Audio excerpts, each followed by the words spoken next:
Now from Thames, the fastest men on earth. Lindy Remigino's Olympic victory in 1952 was the triumph of the common man.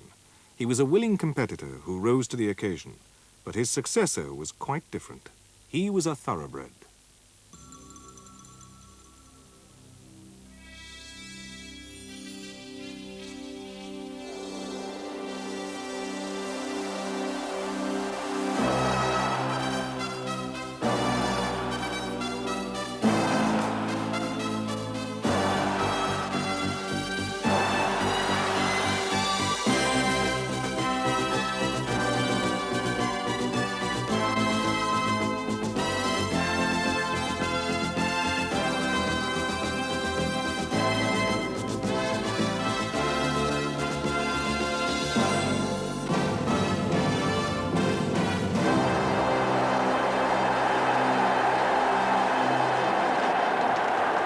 Through 60 years of Olympic competition, the United States have produced a stream of great sprinters.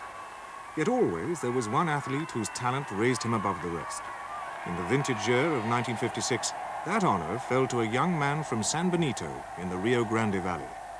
Bobby Morrow was tall, strong, and high school handsome, a farm boy who had learned to ride a tractor long before he set foot on a track. He was also a man of quiet conviction, a teetotal, church-going, lay-preaching Christian who believed his athletic ability was a gift from God. At high school, Morrow was fortunate in finding Jake Watson, a coach who taught him the quality which would become the key to his success. Relaxation in track and field is probably the greatest asset an athlete has. You can see sprinters run down and they're all tight and their muscles are all cramped up. If they were relaxed, they would be faster. The relaxed young man took his talent to college. He chose Abilene Christian, a small, friendly school. In that amazing era, the Abilene quartet of Morrow, Woodhouse, Segrest, and Griggs broke or equaled no fewer than 11 world records. But Morrow, beyond question, was the star of the show.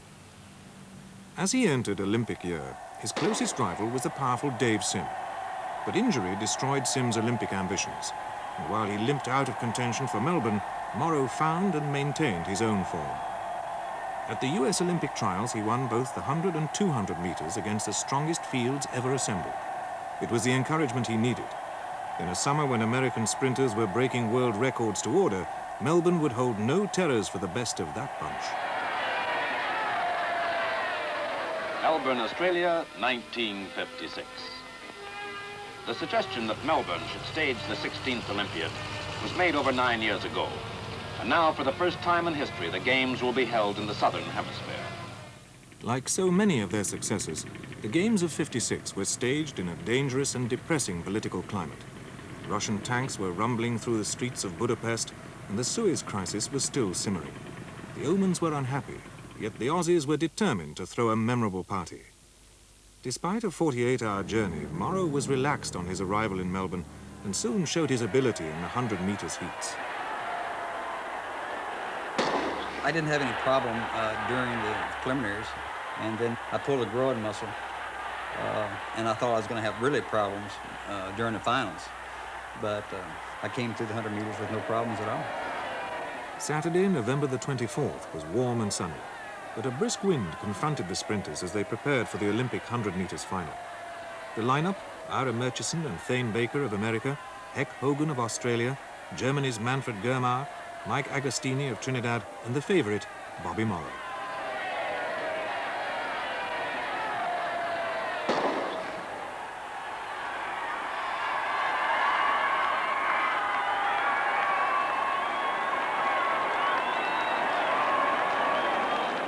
A relaxed Morrow first, Baker second, Hogan third.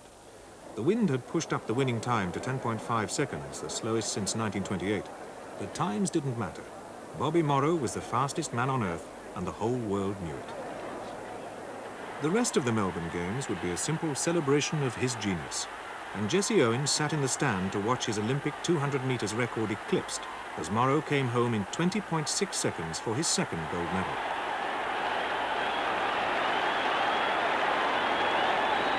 When the superb American quartet delivered a world record in the relay, Bobby Morrow became a triple gold medalist.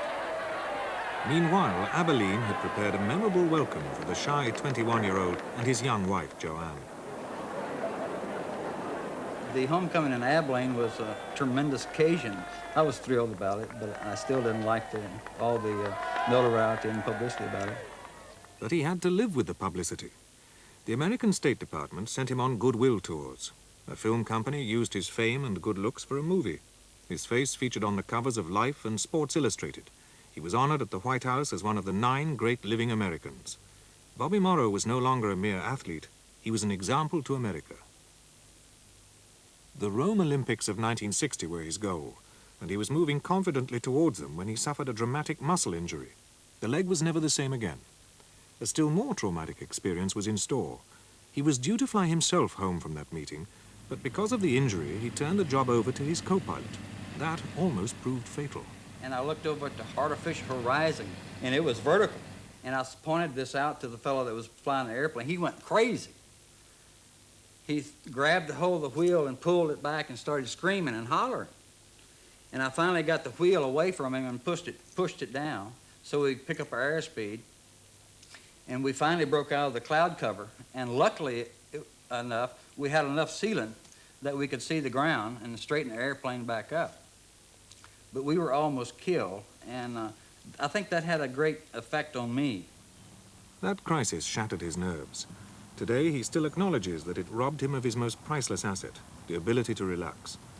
With the 1960 Olympic trials approaching, he tried hypnosis, but there was no time to perfect the technique, and he failed to qualify for the Olympics at 100 meters. Yet he gave up his job in the local bank and spent 5 weeks at the Olympic camp in California, still hoping right up to the night before departure to make the squad as a traveling reserve. And so they finally came out and said, well, you meet us at the airport in the morning. And I said, you mean I have to pack to go to the Olympic Games or pack to go home? Which way? Well, we don't know. Just come to the airport and we'll tell you then, you know. I came out to the airport and they were all getting ready to go on the plane. They said, no, you're not going. Morrow was devastated, yet he almost expected the blow. A few years earlier, at a Senate hearing, he had accused the American Olympic Committee of taking too many freeloading officials to the Melbourne Games. Avery Brundage, president of the committee, was not amused, and Brundage knew how to bear a grudge. Morrow retired immediately, with his image intact, but the vultures were lying in wait. First, a partner in a marketing venture used Morrow's name to sell shares before making off with the proceeds. Then his name was linked with a notorious Texas conman. The strain proved too great for his marriage. Bobby was estranged from his 2 children, as he and Joanne were divorced. He left his church, rebelling against the discipline of his early life, and was reported as saying he regretted ever winning those Olympic medals. I've never said that. I said that I regretted some of the things that happened to me because of winning the 3 gold medals. People taking advantage of me after I got back from the Olympic Games, and I've never said that I regretted winning or participating in the Olympic Games. Certainly he endured some dark days as he coped with life after the Olympics, but at last they are behind him. He is now happily married to his second wife, Judy, and after trying his hand at farming and retailing, he runs an insurance business from his home in Austin, Texas. For Bobby Morrow, athletics is a part of his past. The chapter is closed. Yet in the public eye, he will always be the college boy who became the most beautifully relaxed athlete the world had ever seen.